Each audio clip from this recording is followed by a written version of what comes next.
सुशांत 24 साल का दिखने में डिसेंट और स्मार्ट लड़का था। अंकिता को उसने पहली बार एक शॉपिंग मॉल में देखा था। अंकिता देखने में किसी परी जैसी थी। सुशांत को अंकिता को देखते ही पहली नजर का प्यार हो गया।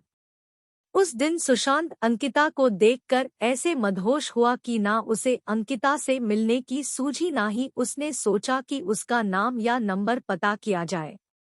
बस वही मूर्ति की तरह खड़ा होकर उसे देखता रहा। अंकिता थोड़ी देर बाद वहां से चली गई। अंकिता के चले जाने के बाद सुशांत का सुख चैन सब चला गया। सुशांत को लगने लगा अगर वह अंकिता को फिर से नहीं मिलता है तो शायद उसकी जान निकल जाएगी। यह एहसास जितना दुखदाई था उतना ही अनोखा था। कहीं ना कहीं उसे ये सब अच्छा लग रहा था।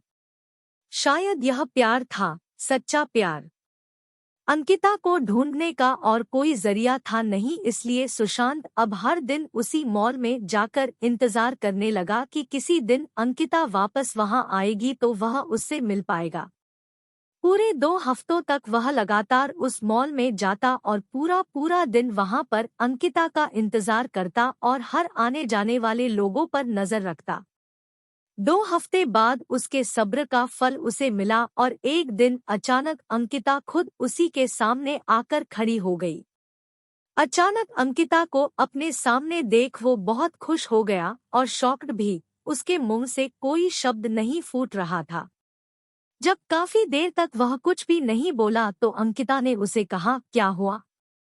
इतने दिनों से मेरा इंतजार कर रहे हो और अब जब मैं सामने खड़ी हूं तो तुम मुझसे बातें नहीं करोगे?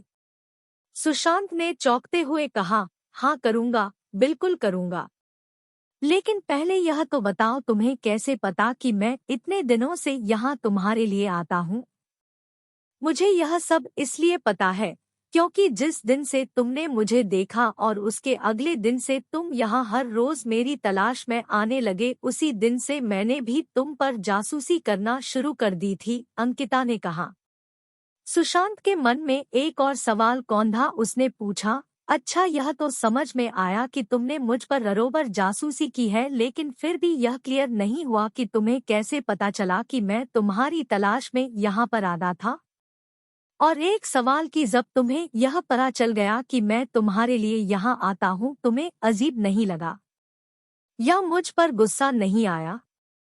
अगले दिन आकर जब तुमने मेरे बारे में उसी दुकान में पूछताछ की जहाँ से मैंने खरीदी की थी तो उस दुकानदार ने तुम्हें तो मेरे बारे में कुछ भी नहीं बताया, लेकिन मैं उसकी रेगुलर कस्टमर हूँ इसलिए उसने फोन करके तुम्हारे बारे में मुझे सब कुछ बता दिया था।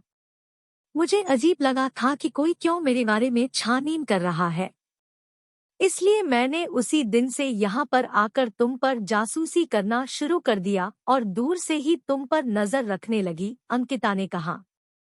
अंकिता आगे बोली, उस दिन सिर्फ तुम्हें ही मैं पहली नजर में पसंद नहीं आई थी। मैंने भी तुम्हें मॉल में देखा था और मुझे भी तुम अच्छे लगे थे। इसलिए जब मैं तुम पर नजर रखने लगी तब मेरे मन में तुम्हारे बारे में और ज्यादा जानने की मंशा जागी, इसलिए मैं उसी दिन तुमसे बात करने के लिए नहीं आई और इन 2 हफ्तों में मैंने तुम्हारे बारे में काफी कुछ जाना। मुझे यह तो पता चल गया था कि तुम मुझे इसलिए खोज रहे हो क्योंकि तुम मुझसे प्यार करने लगे हो, लेकिन मुझे इस बात को कंफर्म करना था कि कहीं तुम्हारा प्यार सिर्फ शारीरिक आकर्षण तो नहीं है, जो अक्सर इस उम्र में हो जाया करता है।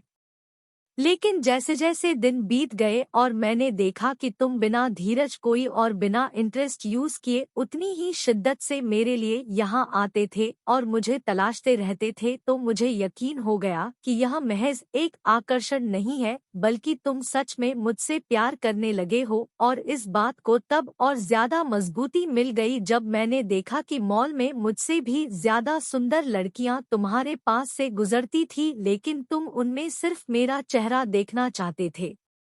इन 2 हफ्तों में तुम पर नजरें रखते रखते मेरे दिल में भी तुम्हारे लिए प्यार जाग गया और मेरा प्यार भी आकर्षण नहीं है, क्योंकि मुझे भी अब बिना तुम्हें देखे चैन नहीं आता है और मैं भी वही चाहती हूँ जो तुम चाहते हो, इसलिए आज मुझसे रहा नहीं गया और मैं तुम्हारे सामने आकर खड़ी हूँ। सुशांत ने अंकिता को अपना नाम बताया और उसका नाम पूछा और उसे प्रपोज किया। अंकिता ने हाँ कहा और दोनों के ही चेहरों पर अपने सपनों के हमसफर से मिलने की खुशी चमक उठी और एक प्यारी सी क्यूट लव स्टोरी का हैप्पी एंडिंग हुआ।